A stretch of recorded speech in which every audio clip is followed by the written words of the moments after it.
नमस्कार, मैं पारुल। आप देख रहे हैं जी न्यूज़। आइए देखते हैं अब तक की सुर्खियां।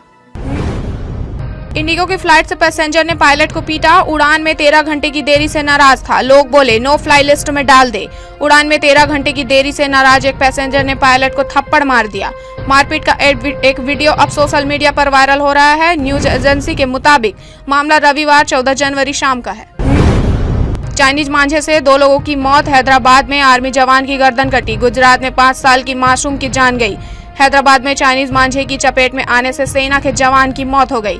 यह घटना शनिवार देर शाम की है, जब वे अपनी ड्यूटी करने के बाद घर जा रहे थे। पुलिस ने मामला दर्ज कर जांच शुरू कर दी है। गुजरात में काइट फेस्टिवल। जयपुर में गोविंद देव जी का पतंगों से श्रृंगार। मोदी दिल्ली में पोंगल त्योहार में हुए शामिल। गाय की पूजा की। देश भर में मकर संक्रांति का उत्साह मनाया जा रहा है। कुछ लोग यह त्योहार दक्षिण भारत में पोंगल, मकर विलक्कू और पेंडा मांड्यू, उत्तर भारत में मकर संक्रांति, लोहड़ी और देव डोली, मध्य भारत में उत्तरायण, पूर्व में बिहू के नाम से मनाया जा रहा है।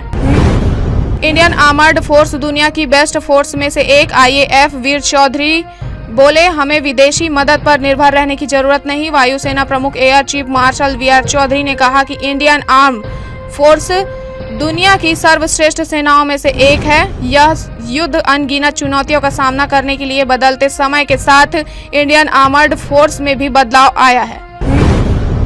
नहीं रहे मशहूर शायर मुनव्वर राणा। 71 साल की उम्र में ले ली अंतिम सांस। मशहूर शायर मुनव्वर राणा का रविवार को निधन हो गया। जानकारी के मुताबिक 71 साल की उम्र में उन्होंने अंतिम सांस ली। लखनऊ स्थित संजय गांधी परास्नातक आयुर्विज्ञान संस्थान में उनका पिछले कुछ वक्त से इलाज चल रहा था। मुनव्वर राणा को साहित्य अकादमी पुरस्कार से भी सम्मानित किया गया था। छत्तीसगढ़ में बस से कुचलकर 3 की मौत, 15 घायल। मनेंद्रगढ़ के हादसे के बाद पेड़ से टकराकर पलटी। तीर्थयात्रियों को लेकर लौट रही थी। छत्तीसगढ़ के मनेंद्रगढ़ में तीर्थयात्रियों को लेकर जनकपुर जा रही बस ने 3 लोगों को कुचल दिया। रविवार रात हुए इस हादसे में तीनों की मौके पर ही मौत हो गई। हादसे के बाद पेड़ से टकराकर बस पलट गई, जिससे 15 यात्रियों को चोट आई। घायल श्रद्धालुओं को छोड़कर ड्राइवर मौके से फरार हो गया।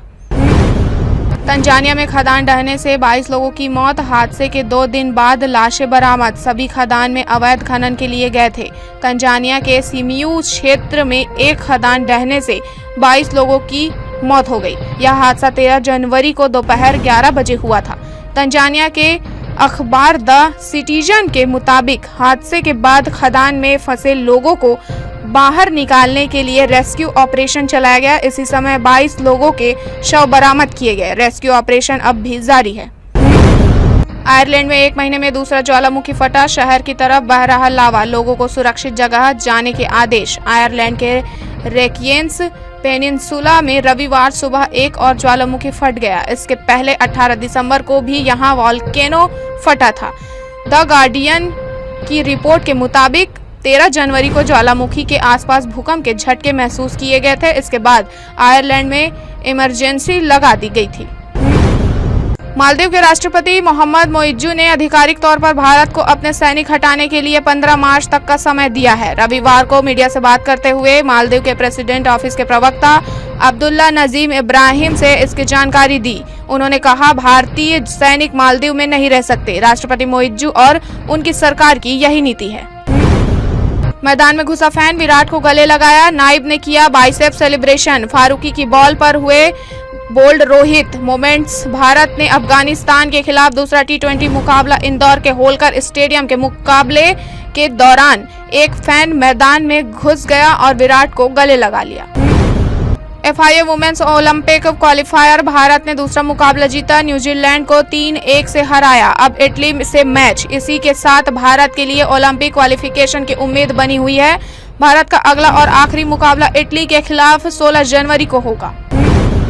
देश में अब तक 30 करोड़ आयुष्मान कार्ड बने। सिर्फ MP, UP और महाराष्ट्र में 1/3 कार्ड बने। 1.2 करोड़ का अस्पताल में इलाज हुआ। केंद्र सरकार की आयुष्मान भारत प्रधानमंत्री जन आरोग्य योजना के तहत देश में अब तक 30 करोड़ आयुष्मान कार्ड बन चुके हैं। स्वास्थ्य मंत्रालय के मुताबिक सबसे ज्यादा कार्ड उत्तर प्रदेश, मध्य प्रदेश और महाराष्ट्र में बने हैं।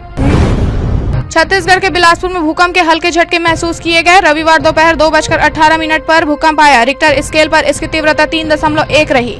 इसकी जानकारी राष्ट्रीय भूकंप विज्ञान केंद्र की ओर से दी गई है। भूकंप से कहीं कोई नुकसान नहीं हुआ। बीजेपी का विरोध करो तो पाकिस्तानी बता देंगे, दीपक बैज बोले। नेहरू ने लड़ी राम मंदिर की लड़ाई, राजीव गांधी ने खुलवाया ताला। राम मंदिर को लेकर कांग्रेस पर उठ रहे सवाल पर छत्तीसगढ़ कांग्रेस कमेटी के प्रदेश अध्यक्ष दीपक बैज ने कहा कि बीजेपी के काम का विरोध करो तो ये आपको पाकिस्तानी बता देंगे। भाजपा के काम का कोई विरोध कर रहा है तो वह देशद्रोही हो गया, तो उसे खालिस्तान, धर्म विरोध और हिंदू विरोध बता देंगे। आज से राहुल की न्याय यात्रा की शुरुआत। रूट की हर तीसरी सीट पर कांग्रेस बीजेपी में सीधी टक्कर। 4 पॉइंट में एनालिसिस। राहुल गांधी ने भारत जोड़ो यात्रा के बाद भारत न्याय यात्रा की शुरुआत की है। मणिपुर से शुरू हुई इस यात्रा में राहुल गांधी 67 दिनों में 6200 किलोमीटर का सफर तय करेंगे। तो ये थी सुर्खियां। हमें दीजिए इजाजत और आप देखते रहिए जी न्यूज़।